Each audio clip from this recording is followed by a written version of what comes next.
Stop building your house now. Omoto down wa first o man yehwe wo Ghana e had dan no omoto ye no $700,000 to say kum and omota see you de call ye no more gas station say therefore arrived here thinking I'm gonna get a house in a 2-story building, and this is what I've got. And then we seen in the age so me jacket down wa madam paano be 5 months pay.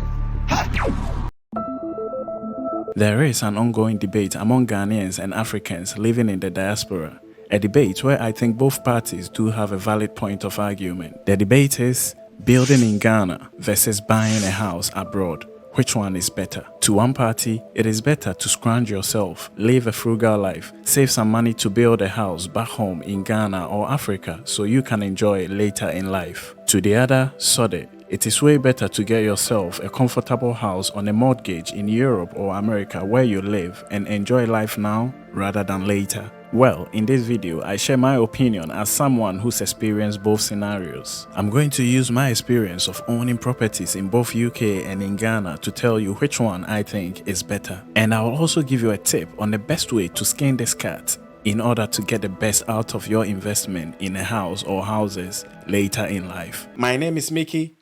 Keep watching.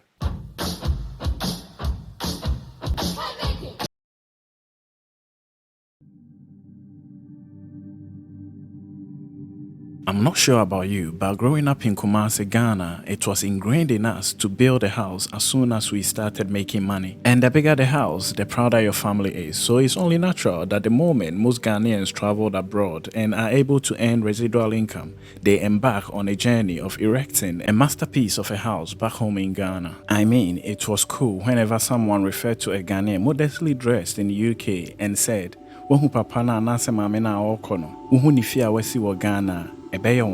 Meaning, you see that man or that woman, you will be shocked to see the kind of house he or she has built in Ghana. That sense of pride alone is enough for a lot of Ghanaians. Building a house in Ghana can offer the family you've left behind a place to rest their heads, as renting can be very expensive. It also gives you a place of your own to stay when you visit, saving you the blues of always asking families and friends for a space to perch during your holiday visit, while saving you lots of cash living in Airbnbs and hotels. Building back home in Ghana or Africa also keep your property safe when things go bad abroad. There have been a lot of cases where deported Africans went back home to nothing as they never thought of building a house in their home countries. A typical example is the case of Kweku Adoboli, an intelligent young Ghanaian and a former high-flying investment manager and UBS trader who got convicted and deported from UK to Ghana after some deals went wrong. Imagine he had no place to go to when he arrived in Ghana.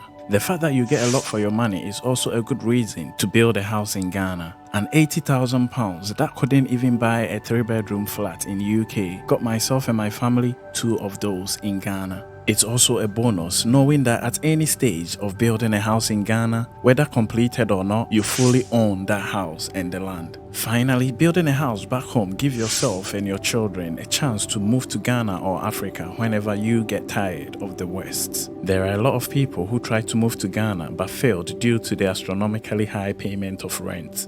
Living rent-free in Africa or Ghana makes it easier to move to Africa. There are some downsides too. The recent land guard situation and land litigations makes it less desirable to start building in Ghana. Almost every land I've built on was paid twice due to the poorly regulated land systems in Ghana. The next headache is finding the best way to project manage the build, as it is nearly impossible to find a trustworthy person to do it for you in Ghana. So much that sometimes it's better to project manage it yourself from abroad. Oh my goodness. Oh my goodness.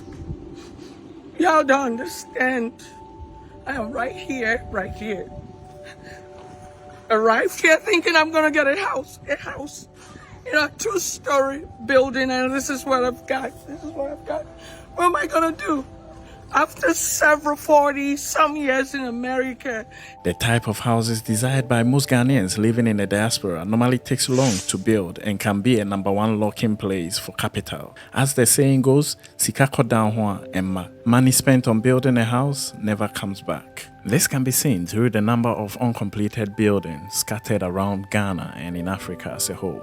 Once completed, these big mansions also take a lot of money to maintain. And the worst part is the owners, who normally spend a chunk of their time abroad, sometimes do not even get a chance to enjoy these mansions, leaving them to caretakers and families to enjoy the fruit of their labor, whilst they foot the high maintenance bills. A damn seen in that age. So me check it down one, madam pano, by 5 months pay. Ha! In fact, and when the future finally comes, some are usually too old to enjoy these mansions. There is a story circulating about a man too old to climb to his bedroom due to health conditions, and therefore spends all his time in the living room vacating his master's bedroom to a caretaker. Finally, losing your house to your extended family is also not off the cards. If building in Ghana and in Africa can prove it difficult, then what is the alternative option? Yep, buying abroad.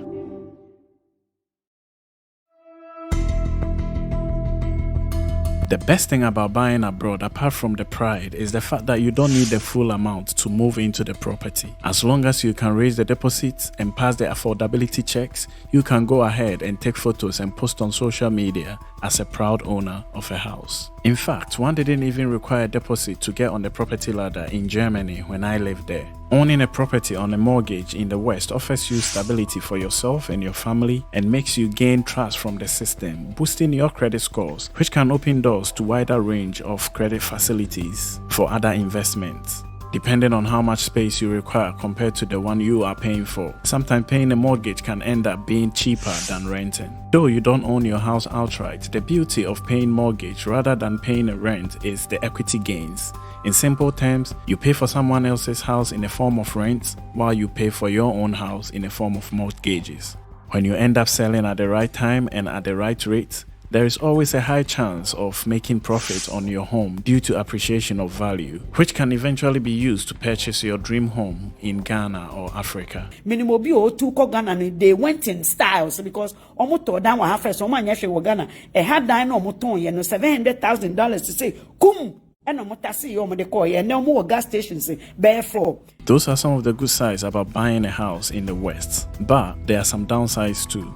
As I mentioned earlier, though you hear people say they are homeowners in the West, it's not entirely so. I can vividly remember a friend of mine laughing at me for taking 10 good years to build a house in Ghana, while he had a 25-year mortgage hanging over his neck. Yes, though the UK banks will make you believe that you now own a house, they will not hesitate to come in to repossess the moment your economic life takes a turn and you default on mortgage payments. This fear of defaulting mortgage payments sometimes gets people stuck in jobs they hate, as quitting and following their passion may mean losing the one thing that makes them feel rich: their home. Sometimes paying for a bigger house can be less cost effective than renting a smaller one. When you ask a UK homeowner how much they spend on their house every month, more often than not, they will only tell you about the mortgage payments, leaving the council tax, estate management fees, interest on mortgage loans, yearly ground rent, property taxes, utility bills, property insurance, and cost of fixing something like a boiler when they break. All these costs can add up and become overwhelming, which isn't the case for someone renting a small place and paying an all-inclusive average of £250 rent. They don't have to live in fear of fixing anything in the house, they just call the landlord or the landlady. Owning a house abroad can sometimes mean you are stuck in one city. People renting can just pack up and move whenever a better opportunities appears elsewhere. Well, I can just sell, I hear you say. You are doomed if you happen to be in a dire need to sell at the time of a property market crash, or even with the house in a bad condition with no immediate funds to renovate. This means some hotshot property investor can snap it out of your hands at a very cheap price, which can leave you out of pocket. Remember, selling can also be costly as it comes with solicitors' fees, cost of survey, estate brokers, gas and electric inspections, and the likes. You also get less for your money buying abroad compared to building in Ghana. I'm not sure what happened to houses of deportees from the West, but I wouldn't say it will be a comfortable situation either. Finally, majority of buyers in the West, in my opinion, can never get to own the land on which their property sits. I stand to be corrected though. Now, after assessing both scenarios, what in my opinion is the better option out of the two?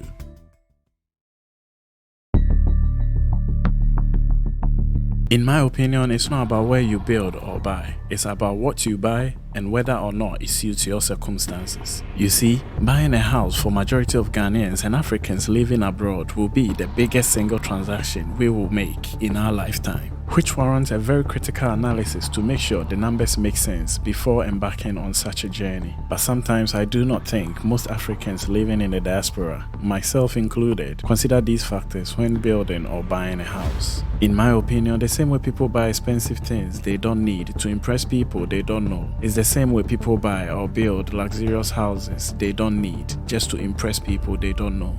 Though people seem to think that Africans living in the West are rich, let's be honest with ourselves. Most of us, not all though, are only middle class income earners. And one thing about the middle class is, no matter how big your house is, or how much holidays or barbecues you organize, if you hate your day job, you are never going to live your best life. You are always going to be miserable on Mondays and party hard on Fridays just to drown your sorrows. So to me, increasing your streams of income and gaining financial freedom early in your life should be the focus of most middle classes. And one way to achieve that is how you buy or build your house. There is a thin line between a house being an asset that brings in income and capital gains, and a house being a nuisance and a liability that takes money out of your pocket every time.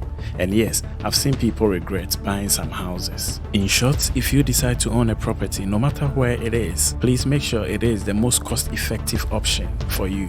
Let's say you decide to live and buy abroad. You have to ask yourself if you really need a space at the rate you are paying for, because it is not always a good idea to own the house you live in. In fact, I know a lot of people who own multiple apartments in UK but live in a rented apartment, with the profit from their tenants paying for their rents. What I mean is, unless you have a big family, it can actually be cheaper to rent, pay an all-inclusive bill per month, and invest your residual income in other ventures than to buy and occupy the 2 or 3 bedroom apartment, sinking a lot of money every month in mortgages and maintenance fees in the name of living your best life. And even if you still decide to buy more spaces than required, it won't be a bad idea to rent some of the space out to get more residual income for other investments. However, if you're a big family and will occupy a whole 2 or 3 bedroom, then I think it would be wise to get a house on a mortgage, as renting will cost the same, if not more. If you decide to build in Ghana, on the other hand, please consider building 2